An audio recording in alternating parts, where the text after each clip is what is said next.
Hi, everybody. It's Dale E. Walsh, the Poetic Warrior, and welcome to Straight and Sober for this week of March 22nd. It's 32222, so 2022. So today our guest, I'm very pleased to have guest Laura Mazzotta, who am I saying that right, Laura? Yes, you are. Okay, and who's the newest mental health warrior of, and she's known as the spiritual warrior, and so we're going to do the little introduction, and then we'll be right back. And thank you for joining us.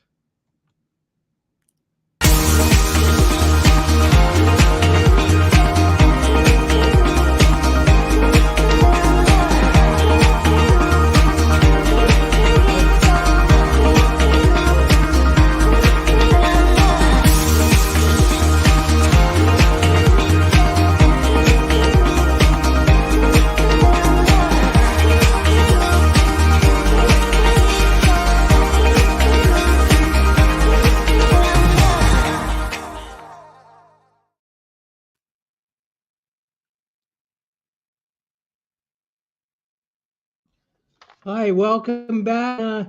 Thank you for joining us today. Being a poetic warrior, I've gotten into the habit of starting every show with a poem. So this one is called You Are My Final Destination. You exemplify the beauty of the heritage of your form. For although we are all one human race, our genetic backgrounds make each person special and unique, created in the divine image and thus a fractal of God, to whom we owe the gift of every emotion we feel, such as the depth of the great desire you inspire in me. Before I met you, I was judged a hopeless lost sheep, journeying oblivious without direction through the maze of meaningless expressions, unknowing in my goals, just trying to make sense of the impulses of my brain, which I have often been told was broken since I had the audacity to say to the world I was a sacred deity. And I have dealt by humility with a hard diagnosis for more than two-thirds of my entire time on the planet.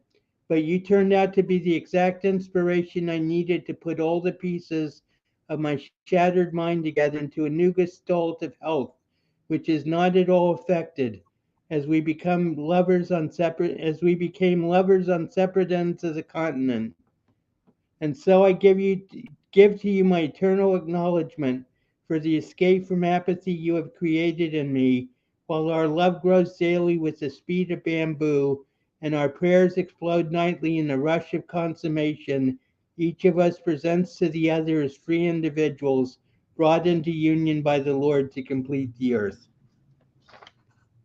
Mm, beautiful. Thank you. Thank you. So, Laura, you're the newest mental health warrior. How does it feel? I am. I'm excited. I'm absolutely passionate about bringing holistic healing for mental health to the masses. So it's beautiful that Adam's created this platform to be able to share and raise awareness. And one thing I should point out is that you're the second North American warrior after me. So Yep, welcome aboard. exactly. We got two Yanks now. Exactly. So why don't you just give us a little background on yourself, and how your journey's brought you to Adam and also to the mental health warriors, and you're the spiritual uh, warrior. So why don't you talk about that a little bit too? Sure. So I've been a therapist in New York for almost 20 years now. And I wanted to be a therapist from the time that I was 12. And I just knew that this was what I was meant to do. And I'm so glad that I ended up following this path, even though it brought me back to really being a spiritual leader, because originally I was signed up to go to the seminary to be a Presbyterian minister and work at the church. And there were a lot of things that aligned to bring me back into my original dream of becoming a therapist. And I love helping people and serving people and bringing them to a greater level of healing and confidence and understanding of themselves. And about 6 years ago, I got sepsis. And prior to that, both of my parents had cancer. My father passed away. And so I had already gotten messages from the universe that it was kind of time to slow down and focus more deeply within. And I just didn't have the awareness of how deeply I could go, right? Until I was kind of knocked down and I couldn't really do much for a long time after sepsis. And I only got so far within the medical community. And so I started looking for alternative forms of healing because I just didn't believe that I was going to continue decompensating as the doctors told me I would. And so I started dabbling with Reiki and naturopaths and the Akashic Records, which is one of my favorite modalities. And I was realizing results that I didn't even know were possible. And I noticed that with those results, I ended up having my anxiety was going away and my confidence was going up. And I was so happy and I was so vibrant and had so much energy. And I realized at this point that I had stumbled upon something that was absolutely magical and magnificent, and I couldn't keep my mouth shut. And it felt irresponsible for me after kind of combining some of the spiritual and energetic work with traditional therapy that I really just didn't believe in the mental health diagnostics as much as I believe in the fact that we're all unique individuals that have our own ways that we tick.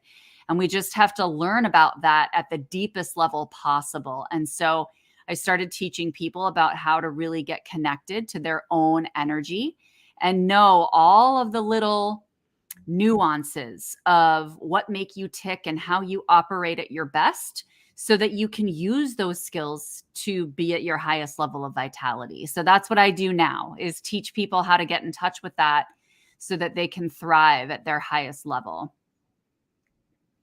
Sounds great. And you brought up a lot of interesting questions, but actually, Adam has a question. He says, what vision did you see before saying, yes, I want to be a part of the Mental Health Warriors family? Just continuing to expand this message and raise greater awareness with a greater level of reach. You know, the more people that we can send this message to, the better, because so many people don't realize there's alternatives to the traditional way of working through whatever comes up in their lives. And so being able to share that on multiple platforms is a beautiful way to get this message out there more widely. Absolutely. That's the thing that's really been exploding, it seems, in the last few years is the holistic and the nutritional and all those types of different therapies, as opposed to, traditional psychotherapy and psychiatry and stuff. And it seems like the real progress in dealing with mental illness isn't really taking place on the psychiatric level, but rather on the neurological level and the brain level. And it seems like some people are saying that psychiatry is like so stuck in the past that it's becoming irrelevant. What do you think about that? I mean, I think it depends on who you're talking to. I think there are some psychiatrists who have done really well with being able to go outside of the box and be able to look at new and improved technology that can assist us with feeling better, that are not just, pumping people full of drugs and meds and, electroconvulsive therapy and things like that. So I think that there are some psychiatrists who do that. But I think that, having a quick fix with a pill sometimes is necessary. That's necessary if their life is really at risk.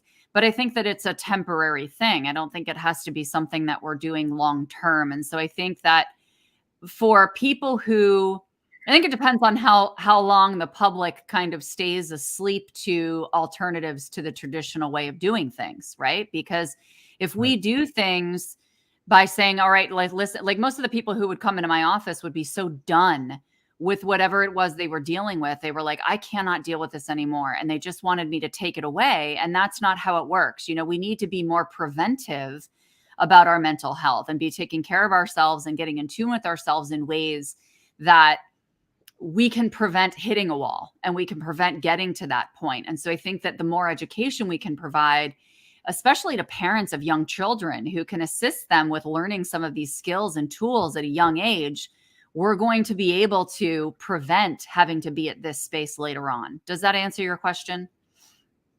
Absolutely. It just seems that mental health is finally getting the media attention that it should, because, when I used to say I was a schizophrenic, which I would say perhaps too often, my parents would always say, never say that. And I would be in a position where I'd say I'm a schizophrenic. And it made my dating life hell for a long time, to be honest, because Mm-hmm. you know, people.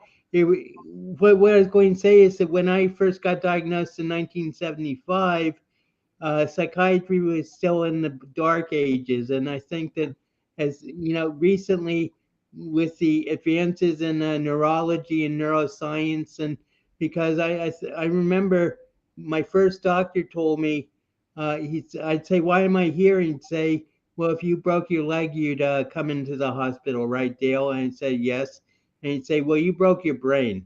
And that basically stigmatized me for 35 years, that this idea of the broken brain. And in recent times, more and more people are saying there is no such thing as a broken brain. So that's one of my crusades, is to like get rid of broken brain. Because even the biggest schizophrenic, if they aren't violent, uh, they they're just in a different reality. Actually, I've defined schizophrenia as being in a reality not conceived on Earth. That's Exactly. And I actually feel that people who have been diagnosed with schizophrenia are one of our best bridges to the spiritual realms, because I do believe that there's some crossover into the spiritual realm, and there's certainly a purpose for it. And I don't believe anything's broken. I don't believe there are any mistakes. I really think that we're all meant to come here with specific skills and specific, really miracles that we're meant to bring to the earth. And like, for instance, the thing that you're good at, I might have no interest in doing. And the thing that I'm good at, you might have no interest in doing. So good. You stay with what makes you feel fabulous, and I'll stay with what makes me feel fabulous. And even if we're incredibly weird outside of that, who cares? Because we're helping each other move forward, right? Well, I think absolutely, I agree with you, and I just think the paranoia that people experience when they are diagnosed with schizophrenia is in a lot of ways a product of the social stigma that's evolved around it. Uh, this is the example I always use, but every time there's a mass shooting, they either say, well, he had mental illness, he or she had mental illness, or he had no history of mental illness. What happened? And mental illness has nothing to do with mass shootings, because Mm-mm. it's just like people are full of hate. Some people are just full of hate, and they want to kill people, and that's a mental illness of some kind, but it's not like a diagnosable mental illness. Right. I mean, I think it's exactly what Robert's saying here in the comments when he's talking about, generating joy in the hearts of others is far more effective. And it's so true. Love is the highest vibration of the universe. And if we can all realize that what is quote unquote wrong in other people is really a reflection of areas within ourselves that we're judging ourselves, or that we're placing expectation, and that's not going to help anybody move forward, right? We all really want to be able to embrace who we uniquely are as a whole person. And that includes all levels of who we are: our minds, our bodies, our emotions, our spirituality, our energy, all of it. Well, I look at my journey as a schizophrenic as basically a constantly moving journey quest for my higher self. And Yeah. and I was in a program for 5 years after my first hospitalization, and I was hospitalized 9 times there. And what happened was I would feel I was on the verge of like a new level of enlightenment, and then my doctor would put me in the hospital, shoot me full of drugs. And Yeah. it was like the crab analogy. Crabs can't leave a bucket because every time they try to leave the bucket, the other crabs pull them down. So Mhm. it was very counterproductive. So uh and I really have nothing against medication. Mhm. I still take my medication religiously, and I thank my medication for keeping me out of the hospital for 30 years. But Mhm. it works for me, but a lot of people it doesn't work for, and I Mhm. think that's one of the weaknesses of modern psychiatry is that there's such a they're so overworked that there's such a cookie cutter approach to Yep. especially serious mental illness that in a lot of cases the patient is affected adversely.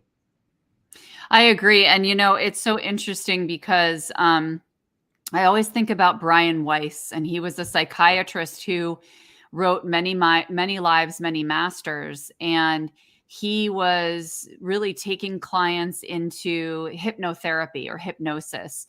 And this one client kept coming to him, and every time he would take her into hypnosis, she would go back to a different time frame. She would go back to a different lifetime. And he was baffled by it and thought, there's no way that this is accurate. But the more that he met with her, the more he realized that she was entering a different dimension. She was going back to past lives. And he was able to say, wow, this completely blew my world open and showed me something that I never knew existed. And now he trains people in past life regressions all over the world. And I think that if everybody could have that open mindset where we gain information from the symptoms that clients are bringing forward, and we actually try to understand them and what is their symbolic representation and what's the purpose for them being here now, we would get a lot more information than just, I got another patient coming, here's a prescription, get out of my office because I just need to Right. move on. And I'm not saying that happens with everybody, but I do know that it can.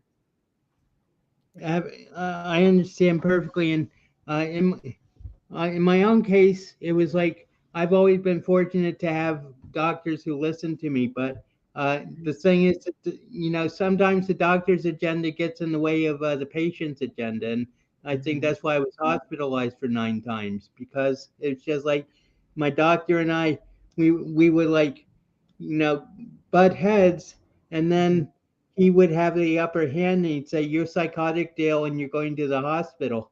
And Mhm. I a few times I felt I was psychotic, and but Mhm. on the other hand, a lot of times it was just like that. What I was saying about like reaching a new level of inspiration and enlightenment that was just like freaking everybody else out because I was on my personal journey and I was leaving people behind, and they were getting scared. Yeah, and they don't know what to do with it. They don't know how to respond to that, or they don't know how to explore that because they're either not educated on it or it's outside of that box that they've been trained in. Right. Mhm. So I'm glad that you've been able to kind of take it into your own hands and be able to see this for what it is and be able to have this conversation today about the clarity that you've had after, being out of the hospital for 30 years. I love that. Well, I've been in my own apartment for 41 years, so, and Mm. it's a same apartment, but I'm very proud of that. And one of the things I'm most proud of, I mean, besides being a college graduate with a magna cum laude in English, was one of the things I'm most thankful for is I was hospitalized 15 times and I was discharged 15 times. And I think that's pretty extraordinary because a lot of people don't make it 15 times in the hospital without like long-term institutionalization. Correct. Correct. So one thing I want to ask you about, we'll get into the Akashic Records in a little while, but this is just something I think that would be very enlightening for people who are listening. Is what's the difference between? I know that psychiatrists are all doctors, but Mhm. what's the difference in approach and everything, if there is one, between psychologists, uh, psychiatrists, psychoanalysts, and social workers, which you are? I mean, Mhm. is there like big differences or I mean, the I'm thinking, biggest The biggest differences really exist between a psychiatrist and then therapists, because psychiatrists are medical doctors that then do a residency in mental health in psychiatry. And then so they're able to specifically prescribe medications for mental health conditions. So they're not trained in therapy necessarily. They're actual medical doctors. They just have specific experience in mental health and diagnosing behavioral health and offering medication for that. So that's a psychiatrist. Psychologists, they go to school for either their PsyD or their PhD in psychology, and they're really focused more on the brain, and how the brain operates. And some psychologists, many, are able to do psychological testing, like Rorschach tests or neurobiological testing, neuropsychological testing. They can do all of those things as a psychologist. Not all of them, but some of them. And then social workers are really more well-versed in the whole picture. So we get, how culture impacts our mental health, how our environment does, what goes on inside of us, in addition to everything that goes on outside of us. So it's a little bit more broad and widespread. Sorry. And so that's okay. So that's why I loved social work, because it really didn't limit us to just what's inside your brain, Psychology has branched out to teach that a little bit more these days, but there's also the option of psychoanalyst that you said. And that is really more somebody who follows the Freudian approach, who really takes people back in trance states and is really able to dive deeply into your childhood and all the way back to maybe even in utero, and bringing forward what is getting in the way. And psychoanalysis is really something, it's kind of old school. It's pretty old school. So you don't see as many psychoanalysts these days. Psychotherapy is really reserved for therapists who have been practicing therapy for a number of years, because it really psychotherapy versus just therapy takes you a little bit deeper. So that's pretty much the terminology difference. Well, Adam says, this is what I mean is mental health first aiders should be allowed to give advice to those who are in mental health crisis, but what is your view? So do you feel you have to be a professional in order to be able to help people through mental health crises? No, I don't think you have to be a professional. I just think that you need to know how to access resources. I think that, to call people, if you don't know the answer, don't try to figure it out, to call people that do know the answer to be able to help you figure it out. But no, in terms of giving advice, I'm not a big fan of giving advice in general. I think that I really like to empower my clients to be able to find their own answers, because I believe that everybody has the right answer inside of them at all times. So I think instead of giving advice, really everybody has the ability to hold compassionate space for somebody else when they're going through a tough time, and really be able to guide them into realizing their own strength. Well, that gets back to the mental health crisis that we're having in the world now because of the pandemic, because the pandemic has really emphasized and brought out the democratic nature of mental illness. It's like, everybody has been affected. And I think it's opened the eyes of a lot of people to the true issues of what mental illness and mental health is going on. Mm-hmm. Mm-hmm. Yeah. I think it's good that we have greater awareness. I think unfortunately it's come because there's a lot of people who are suffering. But that's really the key with raising awareness, is to be able to assist people before they get to the point that they're suffering. And that's really what I'm trying to do, is to be able to guide people and being able to take steps where they don't have to hit that wall before they realize. Like for me, I hit a wall with sepsis before I woke up and really, I've been very introspective and very healthy and happy and stable prior to that, but I didn't realize how phenomenal my life could be, and that there was a greater level of amazing. And so I think it's being able to introduce people to that, instead of being able to focus on what's going wrong, where are we off with our mental health, but instead, what do we desire to create in this world for ourselves and other people, and assisting people with creating that. Because when you're living your passion and you're really carrying that out, then the problems just hold less significance over time. Right. Well, I find it interesting what you said about social workers, about how they're like more generally focused, because if that's what you said, is that was I Mm-hmm. am I right in that Yeah. that's what you were saying? Mm-hmm. Because my sister is a social worker, and she has her own practice, and um, she has like 5 patients or clients who are multiple personalities, and multiple personality has been like a diagnosis that like general psychiatry has been very reluctant to embrace. Yeah. But she says, I these people will be talking to me, and they'll switch personalities like that. And one time it's like a very mild and shy 8-year old girl, and then the next time it's like a lustful, you know, uh, Mhm. 29-year-old man who's like trying to make advances on my sister. So Yeah. and I used to argue with my doctor all the time about whether I was a multiple or whether I was a schizophrenic. So uh, because I had like 5 major personalities, and ultimately they've been reintegrated into one big Dale. But uh, Mm. ultimately I had to go through this the shattering of my personality in order to be able to put it back, and that was like a very important step in my recovery.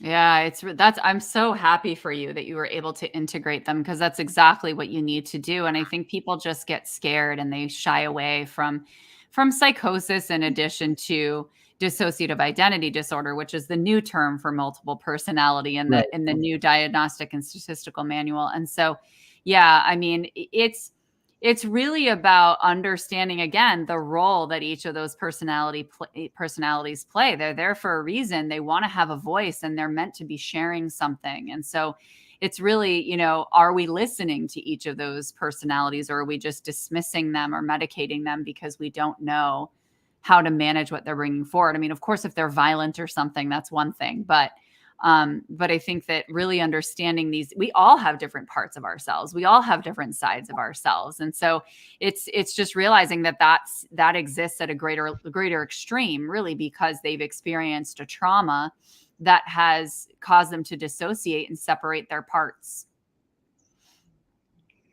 Well, that's very relevant, because in my own history, uh, the thing that caused my biggest, well, actually I call it the death of Dale, because basically what happened was, for the first 29 years of my life, and the first from 20 to 30, I was diagnosed as schizophrenic, and people were saying, I always calling me Dale, and the pressure of being Dale all the time became so great that ultimately my brain experienced a thermonuclear holocaust in a vision that I had, and I call that the death of Dale.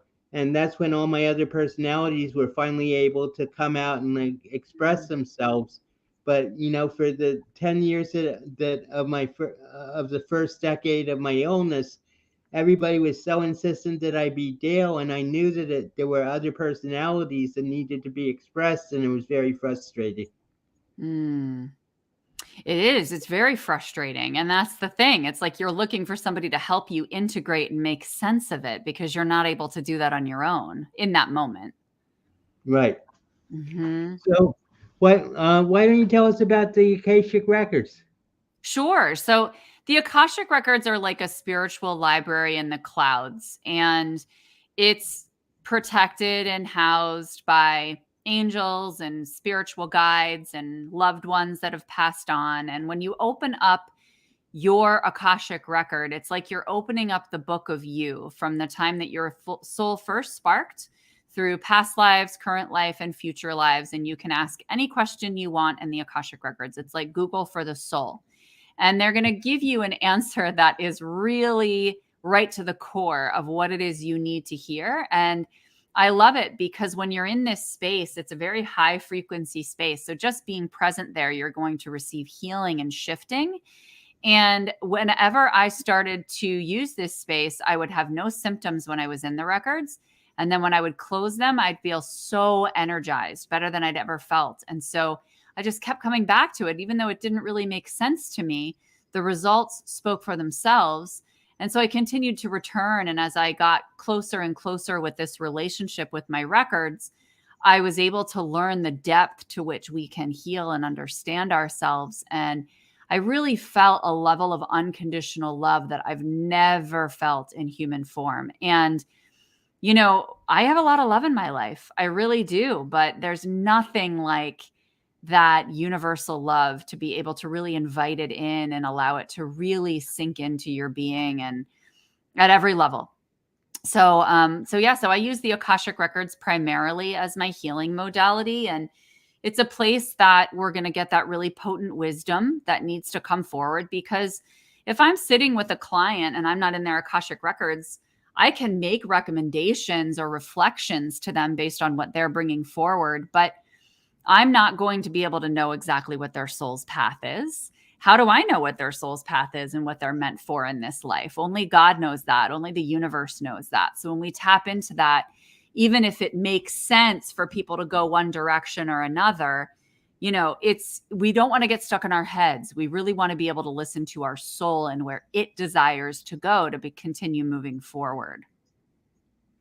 So what would you say to people who say this is all unicorns and rainbows, and there's no reality to the Akashic Records, and and they just object, it's too woo woo, and you're talking about angels and everything, and those don't exist, and so how would you respond to someone who takes that attitude? So I would say a couple things. One is I would say, what's the harm in trying? Right? Like, what's the harm in trying? Because for me, I wouldn't have explored that if I weren't in a desperate space and I needed to explore something. And I want people to know that you don't have to wait until you get to a desperate space to be able to grasp at straws to find solutions to make yourself feel better. I would say try it out. Dip your toe in. Do it for 21 days. Right? 21 days is when we can start to make a habit and when things become more automatic. So allow yourself to just tap into that space every day for a few minutes. It doesn't have to be long. And then reassess and see where you are, just like meditation, I mean, why does meditation work?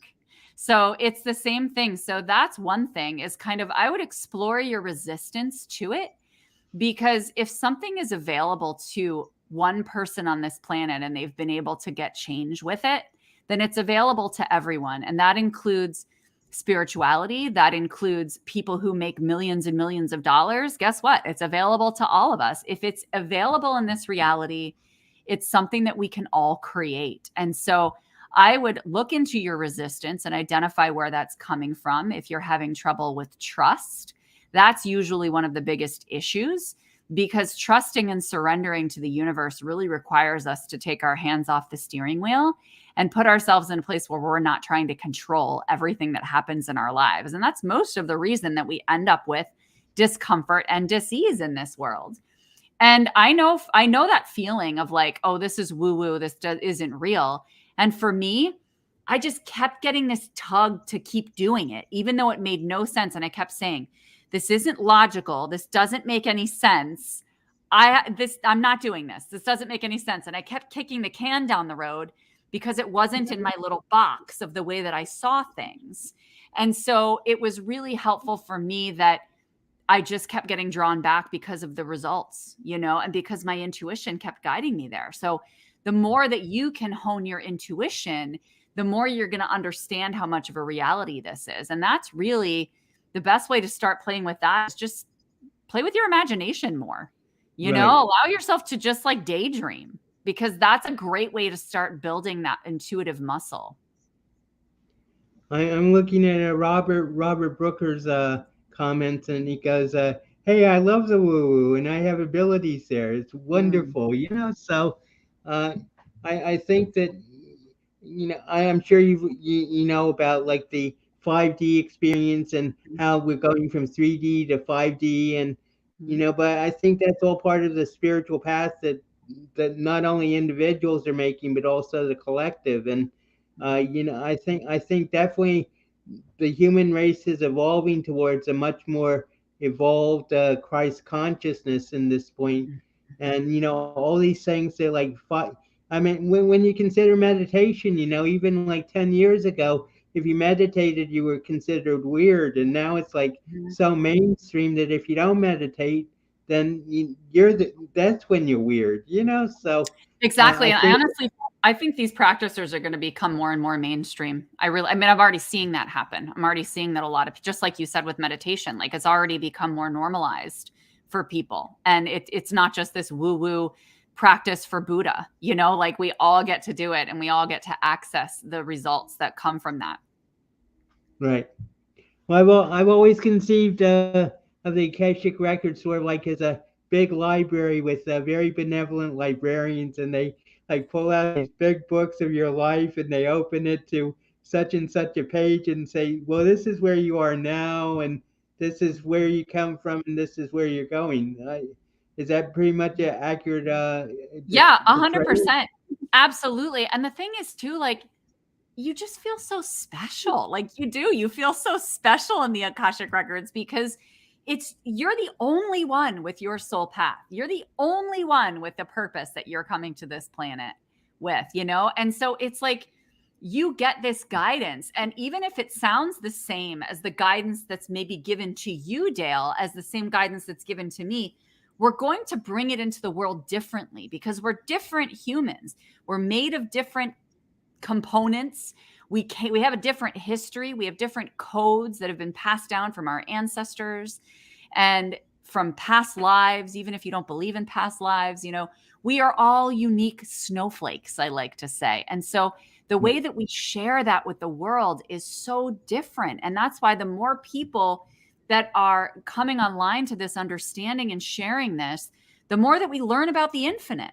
When we're dealing with the infinite, with the creator of all things, the more we realize that we can create anything we desire and more possibilities become available to us. And I think that can feel really overwhelming for a lot of people. I remember when I first started entering the Akashic Records, I felt really anxious for the first few months I went in there. And I think I did because, number one, I was really sick. So I was kind of existing at this low vibration, this low frequency, and feeling kind of heavy. So it took me a while to kind of shift. But I think the other piece was that I knew they were going to tell me how it is and they were going to tell me what I needed to change. And part of me was like, I don't want to change that. Like, I don't Right. want to do that. I was having my little tantrum, like, I'm not ready yet.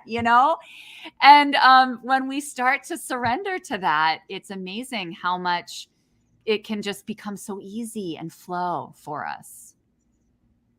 Well, what you bring up an interesting point in that uh, can everybody access the Akashic records, or do you need like a guide? Or I mean, No, at first, everybody can.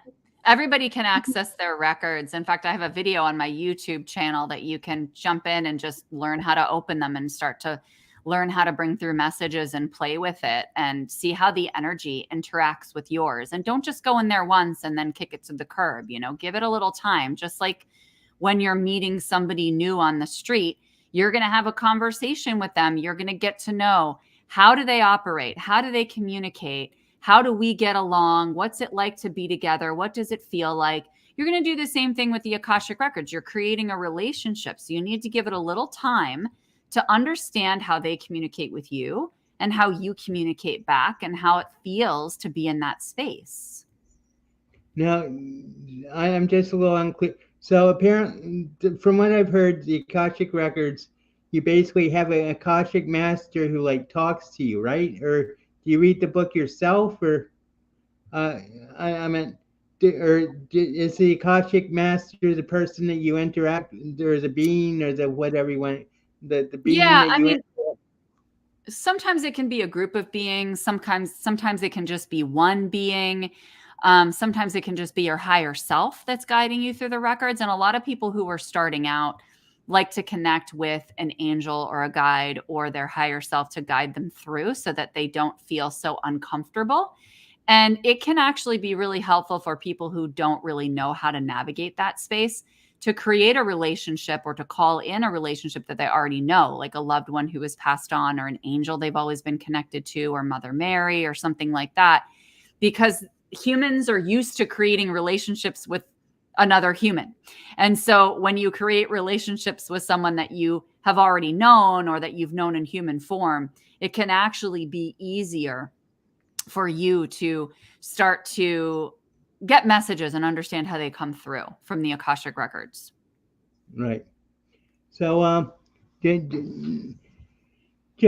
to read the comments, it says, housekeeping from Carrie Duvall. Housekeeping, please tune in tomorrow, 10:30 a.m. UK, as Carrie Duvall will be back with an audience with the Queen as she discusses the connection between being an SEN, I'm not sure what that is, and parent and mental health from a dad's perspective was an amazing guest. So that's 10:30 tomorrow morning UK time. So tune into Audience with the Queen, Carrie Duvall.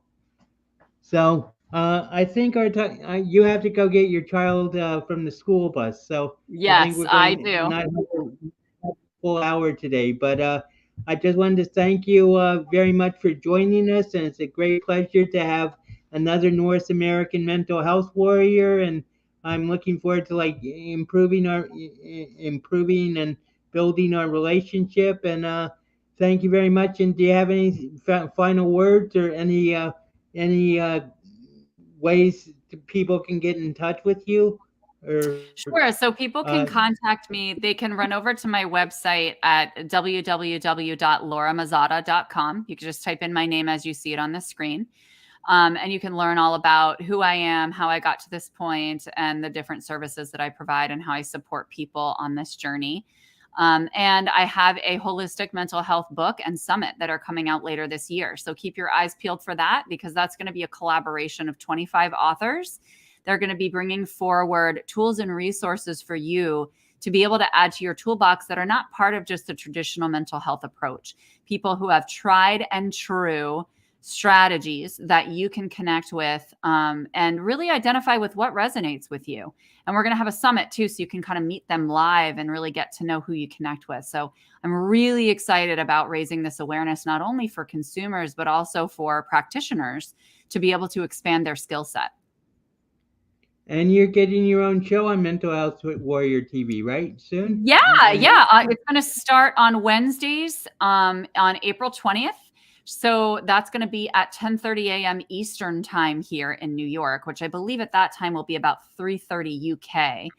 2:30. 2:30. Well, it's 2:30 now. Because of daylight savings. I know. Well, it's 2:30 now, but isn't it going to be 3:30 then? Because it's right now we're 4 hours off. We're already in. So what time is it on Wednesday? 10:30 a.m. Eastern, starting April 20th. So that'll be 2:30 UK time. Okay, cool. See, you're on top of the time changes. I'm not. I've become quite fluid at it, but good job.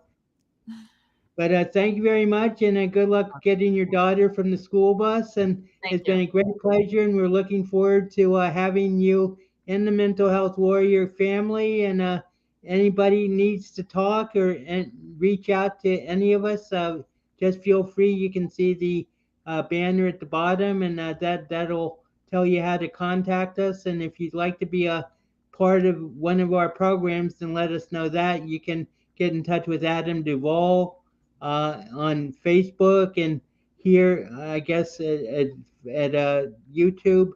And thank you very much, Laura. It's been very enlightening, and I'm looking forward to maybe working with you with the Akashic Records. I think that would be a lot of fun. Thank you so much. I really appreciate it, and I'll see you soon. Okay, well, have a good time, everybody, and thank you for attending.